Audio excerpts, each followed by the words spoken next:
Minişler, ormanda 2. bölüm. Ay burası çok güzelmiş yahu. Burayı ben çok sevdim. Ne taraftan gitsem? Daha doğrusu ben buraya ne için gelmiştim ki? Her neyse gideyim. Aa ne güzel burası. Buraya çekeceğim.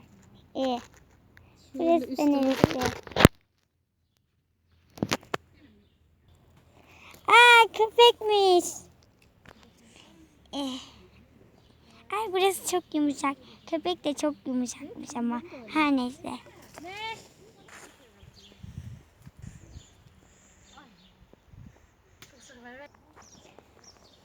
Ay burası çok güzel.